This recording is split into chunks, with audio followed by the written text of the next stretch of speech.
अस्मद्गुरुपरमगुरून्यतिवरपूर्णौ सयामुनं रामं पद्माक्षनाथषडजित्सेनेशरमारमापतीन् वन्दे वन्दे बृन्दावनचरं वल्लभीजनवल्लभं जयन्ती सम्भवं धाम वैजयन्ती विभूषणं श्रीमान् वेङ्कटनाथार्य कवितार्केशरी वेदान्ताचार्यवर्यो मे सन्निधत्तां सदा हृदि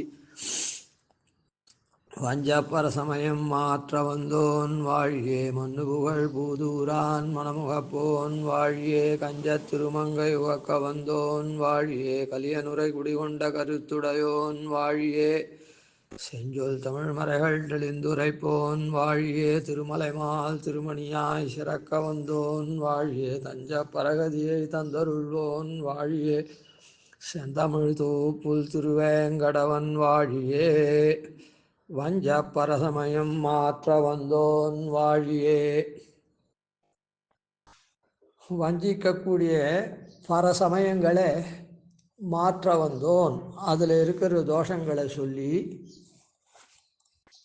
அதுக்கு அந்த மதத்தை அனுசரித்து போகணும்னுட்டு நன்னா இருக்குதே அப்படின்னு நினச்சிட்டு இருக்காளே, அவளுக்கெல்லாம் அந்த மதத்தினுடைய தோஷத்தை நன்னா புரிகிற மாதிரி எடுத்து சொல்லி அந்த மதத்தில் நிலை நிற்கிறவாளையோ இல்லை அந்த மதத்துக்கு போகணும்னு ஆசைப்படுறவாளுக்கு அந்த மதம் பொய்யான மதங்கள், நம்ம வஞ்சிக்கக்கூடிய மதங்கள், நமக்கு நேர் மார்க்கத்தை காட்ட முடியாத மதங்கள் அப்படின்னு உபதேசம் பண்ணி அந்த மதத்தினுடைய தோஷத்தை சொல்லி அந்த தோஷம் எப்படி இருக்குது, அதனால் எப்படி பலன் பெற முடியாத போகும், அது எப்படி எம்பெருமான அடைவிக்காத போகிறது, அவள் சொல்கிற வாதங்கள்லாம் தப்பு. நாமும் ஜீவன்றது நித்தியம், பொருள்கள்லாம் ஸ்வபாவத்தினால் மாறுபடுறது, ஸ்வரூபத்தினால் மாறுபடுறதே தவிர ஜீவனும் சுபாவத்தினால் மாறுபடுறான். பொருள்கள்லாம் ஸ்வரூபத்தினாலேயே மாறுபட்டால் கூட ஆனால் அதுக்கு அழிவு கிடையாது.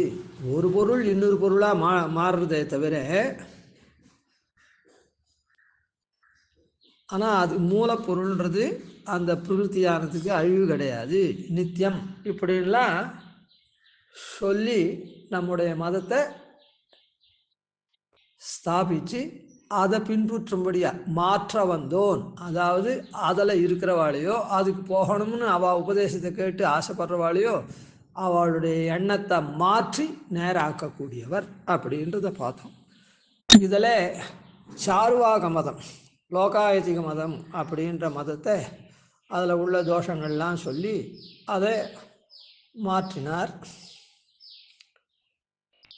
அதுக்கப்புறம் புத்த மதம், பௌத்த மதத்தில் அவன் 4 பேர், மாத்தியமிகன், யோகாச்சாரன், சௌத்ராந்திகன், வைபாஷிகன் அப்படி அந்த 4 பேரையும் 4 மதத்தையும் கண்டித்தார். இதுக்கு மேலே ஜைன மதங்கள்லாம் இருக்குது, வேத பாஷ்ய மதங்கள். எப்படி லோகாயதிக மதமும் பௌத்த மதமும் அதான் வேத பாஷ்ய மதங்களாக இருக்கா போல. ஆனால் அந்த ஜைன மதங்கள்லாம் கண்டிக்கிறதுக்கு முன்னே வேதத்தை ஒத்துண்ட வைதிக மதமான அத்வைத மதத்தை இப்போ கண்டிக்க ஆரம்பிக்க போகிறார். ஏன் இங்கே அத்வைத மதத்தை இப்போ திடீர்னு வைதிக மதத்தை அப்புறம் தானே வைதிகால் குதிருஷ்டியாக அர்த்தம் சொல்கிறா, இவன்லாம் வேதத்தையே ஒத்துக்காமே தான் தோணித்தனமாக அர்த்தம் சொல்கிறான். அப்படி இருக்குச்சே ஏன் இந்த இடத்துல அத்வைத மதத்தை கண்டிக்கணும் அப்படின்னு சொன்னால், இந்த அத்வைத மதம் இருக்குதே அது புத்த மதத்துக்கு தோல் தீண்டியா அதே கொள்கையை தான், ஏதோ சில அம்சத்தில் கொஞ்சம் மாறுபட்டிருக்கே தவிர, எப்படி புத்த மதக்காரன் 4 பேர் புத்தருடைய சீடர் 4 பேர், அதனால் 4 மதமாக கொஞ்சம் கொஞ்சம் வந்திருக்கோ, அதே போல தான் இதுவும் கொஞ்சம் பிரம்மன்றதை ஒன்று ஒத்துக்குறதே தவிர மற்றதை ஒத்துக்காத இருக்கிறதுனால, அவனுக்கு தோல் தீண்டியாக இருக்கிறதுனால, அதாவது பிரச்சன்ன பௌத்த மதம் அப்படின்னு வர்ணிக்கிறார். பௌத்தனை போலதான் பிரச்சன்ன பௌத்தன். இவன் வைதிகன்னு சொல்கிறானே தவிர இந்த மதம் வேதத்தை தழுவின மதம் அப்படின்னு சொல்கிறானே தவிர, ஆனால் இதனுடைய அதாவது பசுத்தோல் போத்தின புலின்னு சொல்கிறோமோ, புலி அது பசுத்தோல் போத்தினதுனால உடனே அதை பசுன்னு நம்பி அதுலேருந்து தோல் போத்தினத்தினாலே அது பசு குணம் இருக்கும், அதனால் நமக்கு ஆளை அடித்து போடாது, நமக்கு ஆபத்து இல்லைன்னு நினைக்கக்கூடாது. அதுபோல் பௌத்தனால் எப்படி வேத விருத்தமாக எப்படி பௌத்தன் கல்பித்து நம்மெல்லாம் போகாத ஊருக்கு அழிச்சுன்னு போகிற மாதிரி அவன் பண்ணுறானோ, அழிக்கிறானோ, அழிக்க பார்க்குறானோ, அதுபோல் இந்த மதமும் அப்படின்றதுக்காக இத்த உடனே அதனுடைய சாயையில் அப்படியே வர்த்தனால இவரையும் கண்டிச்சுட்டு அப்புறம் ஜைன மதங்கள்லாம் கண்டிக்கிறார் அப்படின்னு இதுக்கு சங்கதி. ஏன் அவனை மாதிரி பண்ணுறான்றதுக்கு இப்போது அதனால் 4 விதமான பௌத்த மதத்தினுடைய கொள்கையை லவலேஷம் தெரிஞ்சுண்டு, அதாவது ஆரம்ப முடிவு பாட்டில் காண்பிச்ச மாதிரி தெரிஞ்சுண்டு அவளுடைய கொள்கை சரியில்லை, அப்படி அவளுடைய தன்மை இப்படிப்பட்டது அப்படின்றத தெரிஞ்சிடணும். இப்போது அந்த பௌத்த மதம் 4 பேர் இருக்கானே, அந்த 4 பேரை பற்றி கொஞ்சம் தெரிஞ்சுட்டாதான் எப்படி அவள் 4 பேருடைய கொள்கையை ஒரு மாதிரி தெரிஞ்சுட்டோம்.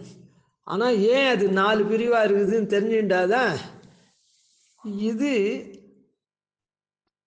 பிரச்சன்ன பௌத்தன்னு சொல்கிறதே இது ஒரு அதை விட 5வது பிரிவு மாதிரி இருக்குது அப்படின்னு தெரியும். அதாவது புத்தர் சூன்யவாதத்தை சொன்னார். எல்லாமே சூன்யம், ஒன்றுமே இல்லை லோகத்தில், இவ்வளோ இருக்குது லோகம், இது மொத்தம் சூன்யம் அப்படின்னு அவர் சொன்னார். உடனே ஆச்சாரியனா இருக்கக்கூடிய புத்தர் சொன்னதை கேட்டுண்டா, இவ்வளோ வஸ்துக்களை பார்க்குறமே, இது மொத்தம் சூன்யம்னு சொன்னால் எப்படி அப்படின்னு அவன் கேள்வியும் கேட்கல. அவர் சொன்னதை அப்படியே, அதாவது கேள்வி கேட்கல, கேள்வி கேட்காதனால அவன் மேலே அறியணுன்ற ஆசை இல்லாதனால அவன் உயர்ந்தவன் இல்லை. ஆனால் அதே சமயத்தில் ஆச்சாரியன் சொன்னதை அப்படியே கேட்டுட்டானே, அதனால் அவன் தாழ்ந்தவனும் இல்லை. அதாவது அவர் சூன்யன்னு சொன்ன உடனே இவ்வளோ தூரமெல்லாம் இருக்குது, இவ்வளோ பிரபஞ்சம் இருக்குது, இதெல்லாம் பொய்ன்னு சொன்னால் சூன்யம்னு சொன்னால் எப்படி அப்படின்னு ஒரு கேள்வி கேட்கணுமோ இல்லை, மேலே விஷயத்தை தெரிஞ்சுக்கணுமோ இல்லை, அதனால் அந்த எண்ணம் இல்லாதனால அவன் உயர்ந்தவன் அல்லன். ஆனால் ஆச்சாரியனை மீறாத ஆச்சாரியனத்தை கேட்டுண்டானே, அதனால் அவன் தாழ்ந்தவன் இல்லை, அதனால் அவனுக்கு மாத்தியமிகன் அப்படின்னு பேர். மத்தியத்தில் இருக்கான், உயர்ந்த தன்மையும் இல்லாத தாழ்ந்த தன்மையும் இல்லாத இருக்கிறதுனால மத்தியத்தில் இருக்கிறவனுக்கு மாத்தியமிகன் பேர். இப்போ இந்த மதம் என்னது? சூன்யம், மொத்தமே சூன்யம். இதை மாத்திரம் தெரிஞ்சுக்கணும், இந்த ஒரு அம்சம் மாத்திரம் தெரிஞ்சுட்டா போரும். மேலே ஏன் இதை பௌத்த மதத்துக்கு அப்புறம் அத்வைத மதத்தை ஏன் இங்கே சுவாமி தேசிகன் கண்டிக்கிறார் அப்படின்றது தெரிஞ்சுக்கிறதுக்காக. 2வது சௌத்ராந்திகன். அவன் என்ன பண்ணுறான் அப்படின்னு சொன்னால், இந்த பதார்த்தங்கள்லாம் எல்லாம் சூன்யம் தானே புத்தர் சொன்னார், அதை ஒத்துண்டான். அவன் ஒத்துண்டான். ஆனால் இவ்வளோ சூன்யம்னு சொல்கிறமே, விஞ்ஞானம் மாத்திரம் இல்லாத எப்படி முடியும்? இந்த சூன்யம் சொல்கிறதுக்கு ஞானம் வேணுமோ இல்லை, விஞ்ஞானம் வேணுமோ இல்லை? இவ்வளோ பொருளை பார்க்குறோம், இந்த சூன்யவாதத்தை அவன் ஒத்துண்டான் புத்தர் சொன்னதை. ஆனால் ஒரு கேள்வி கேட்டான், இது சூன்யம்னு சொல்கிறதுக்கு கூட ஒரு விஞ்ஞானம் வேணுமோ இல்லை, ஞானம். அதனால் அவன் என்ன பண்ணா, ஒரு விதத்தில் புத்தருடைய உபதேசத்தை ஒத்துண்டான் சூன்யம்ன்றத. ஆனால் அதனால் ஆச்சாரம் அவர் சொன்னதை அப்படியே கடைப்பிடிக்கிறான். அதே சமயத்தில் விஞ்ஞானம் இல்லாத எப்படி முடியும்னு ஒரு கேள்வி கேட்டான். பரியநியோகம் கேள்வி கேட்டதுனால பரியநியோகம். அதனால் அவன் ஒரு பரியநியோகம் கேள்வி கேட்டதுனாலே அவன் பரியநியோகம் யோகம் அப்படின்றது அவனுக்கு இருந்தது. சூன்யவாதத்தை ஒத்துண்டதுனால யோகம் இல்லை, யோகம் இல்லை, ஆச்சாரம். அவர் சொன்னதை அப்படியே ஏற்று நடக்கிறதுனால ஆச்சாரம். அதனால இவனுக்கு யோகாச்சாரன்னு பேர்.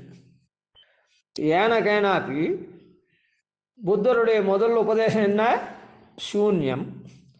அதுக்கப்புறம் ஒருத்தன் கேள்வி கேட்டதுனால ரெண்டாவது சிஷ்யன் முதல் சிஷ்யன் அப்படியே ஏற்றுண்டான். ரெண்டாவது சிஷ்யன் அதை சூன்யம் சொல்கிறது கூட விஞ்ஞானம் ஓணுமேன்னு அப்படி கேட்டதுனால அப்புறம் அவன் அதனால விஞ்ஞானம் ஞானம் மாத்திரம் அப்படின்னு ஞானத்தை இது பண்ணான். வெளி பதார்த்தங்கள்லாம், ஆனால் ஞானம் மாத்திரம் உண்டு.